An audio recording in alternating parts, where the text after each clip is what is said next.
السلام علیکم، آپ دیکھ رہے ہیں channel all healthy tips for you. آج کی اس ویڈیو میں ہم آپ کو بتانے والے ہیں کہ عرق گلاب سے آپ چہرے کو کس طرح صاف کر سکتے ہیں۔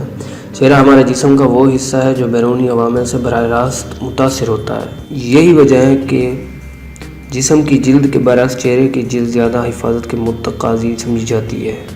عرق گلاب جلد کی قوت مدافعت میں اضافہ کرتا ہے اور جلد کی نچلی تہوں میں پانی کی مقدار قائم رکھنے میں بھی مددگار ثابت ہوتا ہے۔ عرق گلاب سے چہرہ دھویا جائے تو جلد ملائم، چمکدار اور خوبصورت رہتی ہے۔ عموماً موسم گرما میں جب پسینے کا زیادہ اخراج ہوتا ہے تو عرق گلاب پسینے کی زیادتی کو روکتا ہے۔ اگر نہانے کے پانی میں کچھ مقدار عرق گلاب کی شامل کر لی جائے تو جلد معطر رہتی ہے۔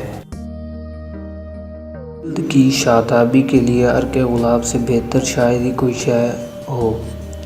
جلد کی بیماریوں کے خاتمے کے لیے عرق گلاب کا عرق بہترین دوا ہے۔ چہرے کی چھائیاں، خشکی اور داغ دھبے ختم کرنے کے لیے بیش قیمت کیمیائی مصنوعات استعمال کی جاتی ہیں، مگر ماہرین جلد اس حوالے سے عرق گلاب کو ہی ترجیح دیتے ہیں۔ چہرے کی جلد کو جھریوں سے محفوظ رکھنے کے لیے رنگت اور نکھارنے کے لیے عرق گلاب روزانہ استعمال کیا جائے تو مطلوب نتائج حاصل کیے جا سکتے ہیں۔ گھریلو خواتین کے ہاتھ برتن کپڑے دھونے سے عموماً کھردرے اور سخت ہو جاتے ہیں۔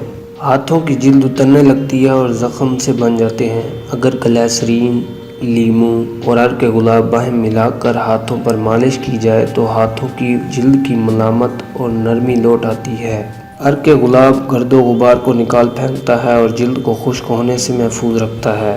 گلاب کا عرق نہ صرف جسمانی بلکہ ذہنی مسائل کے حل میں بھی معاون ہوتا ہے۔ گلاب کا عرق شامل کرکے پینے سے بیماریوں کے خلاف قوت مدافعت حاصل ہوتی ہے اور جسم کی سستی دور ہو جاتی ہے۔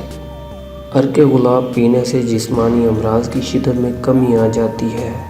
گرمی میں سر کے درد کے لیے نجات عرق گلاب ماتھے پر لگانے سے آرام آ جاتا ہے۔